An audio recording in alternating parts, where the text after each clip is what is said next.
¿En este momento usted está en funciones también en el Poder Judicial o usted cómo decide participar en esta elección?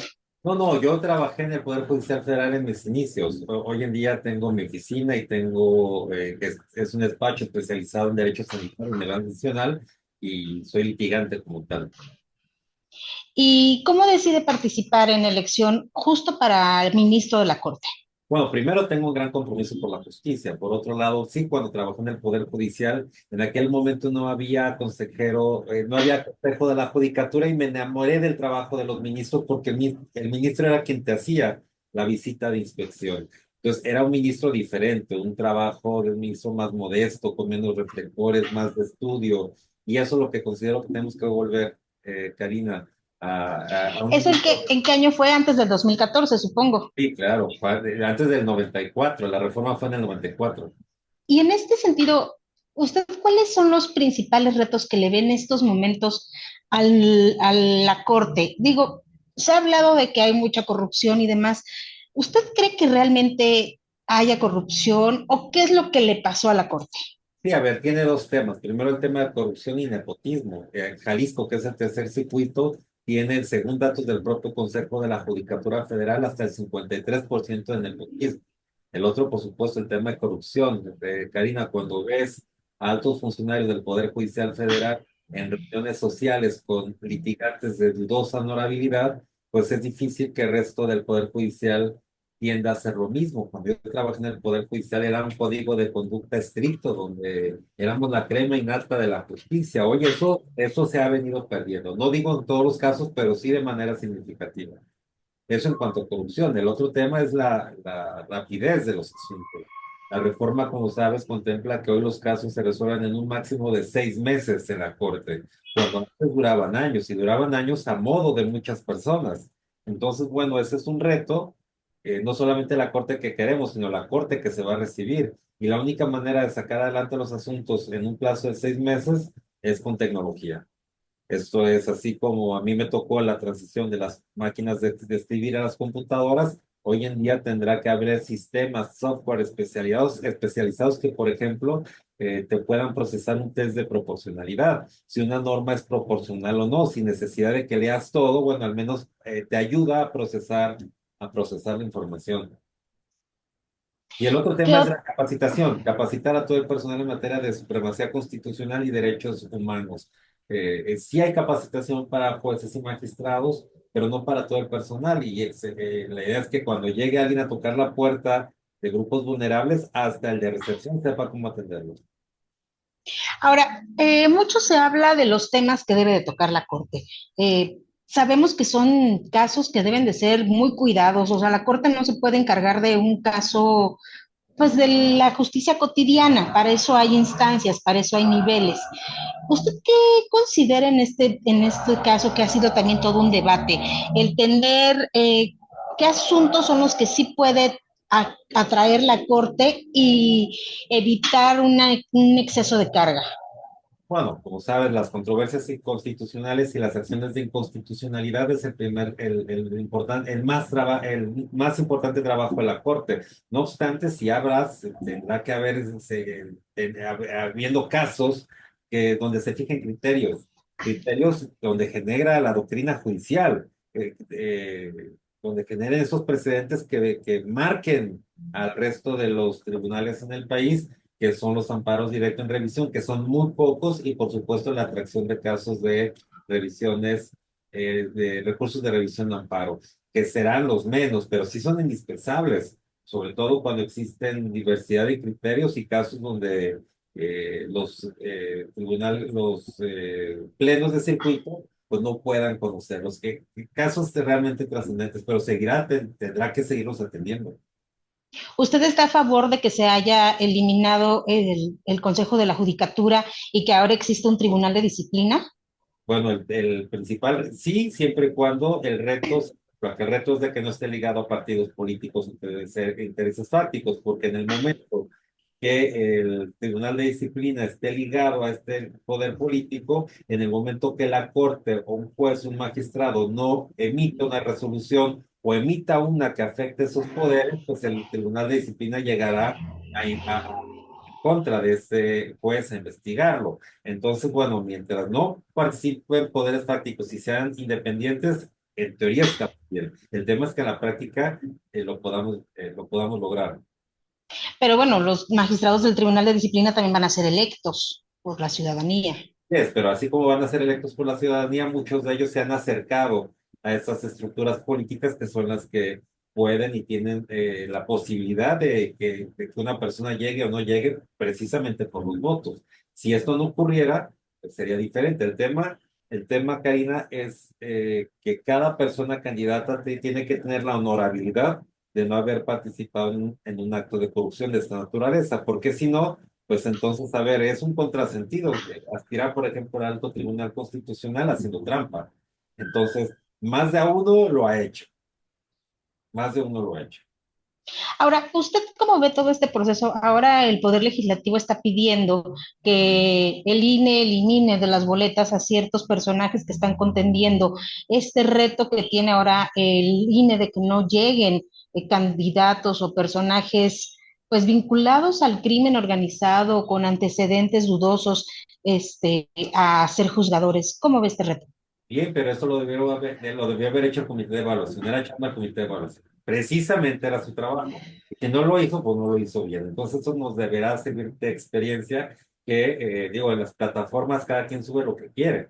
Y eso es lo que publica el INE, pero no, tendrá que, el trabajo del comité evaluador era precisamente identificar que estas personas fueran las idóneas para ocupar cada cargo. Y si no se hizo su trabajo, eso ya no lo puede hacer. Eso ya es toro pasado y hoy en día la elección viene y tendrá que ser un tema que nunca más se deberá de repetir.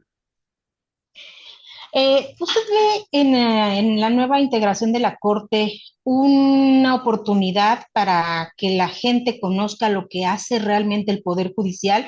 Porque, pues, hemos de ser sinceros, el Poder Judicial estaba como muy alejado de los ciudadanos.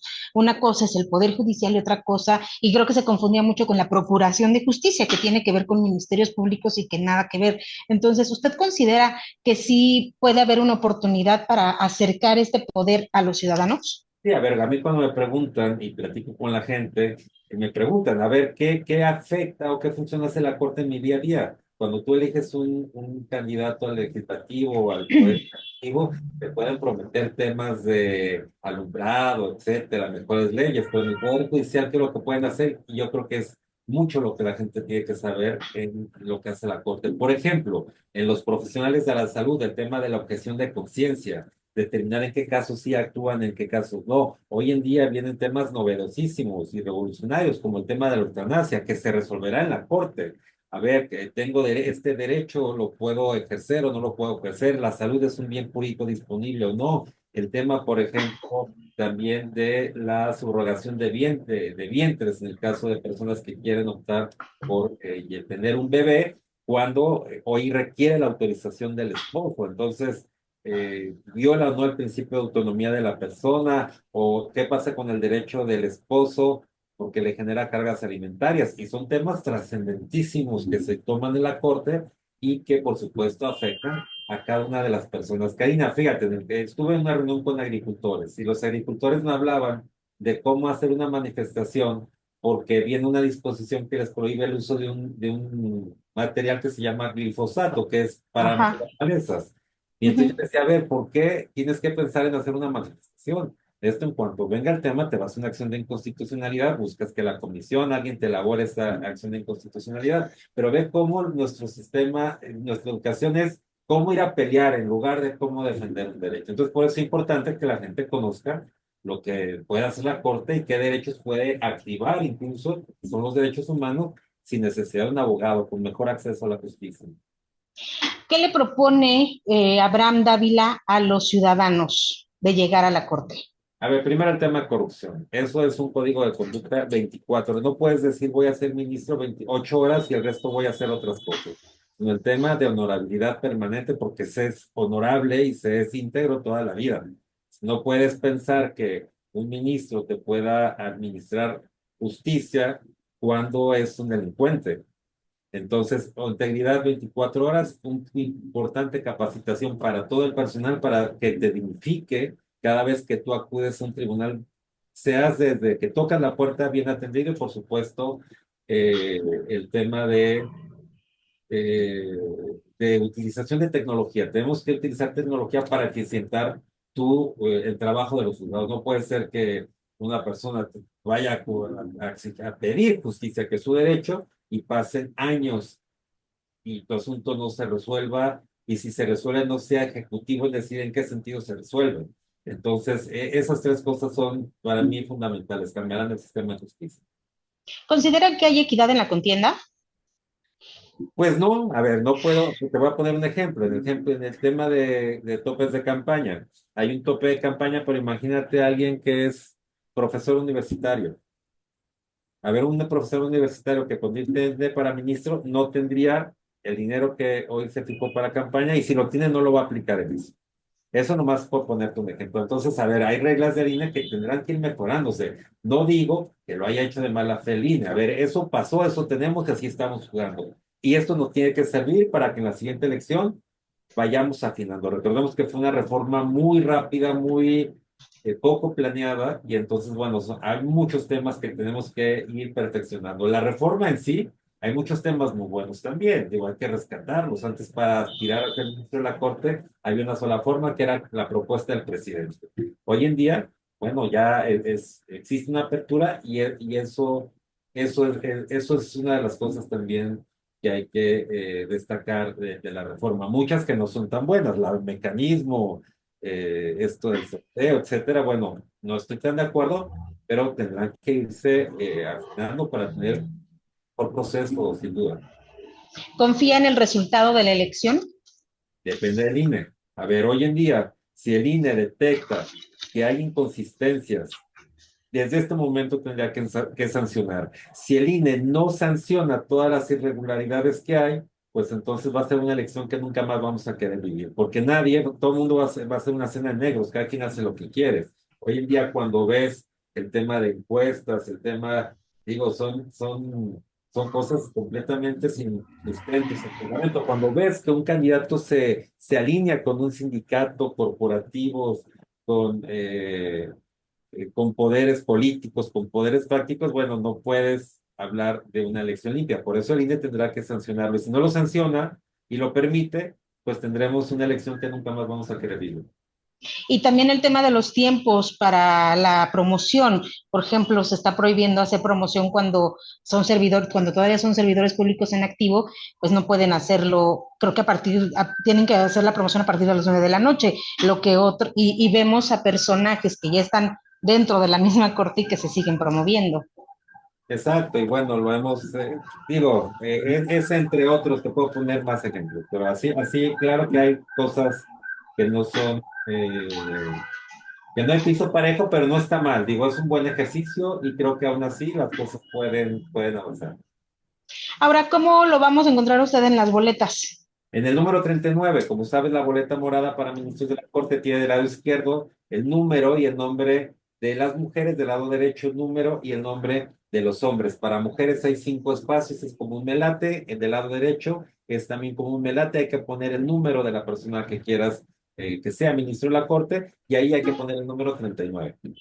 Si a usted lo buscan, los ciudadanos checan su perfil, no van a encontrar algún antecedente de vínculos con personajes ligados al crimen o violencia o que haya dejado en algún momento haya trabajado o litigado con alguna de estas personas.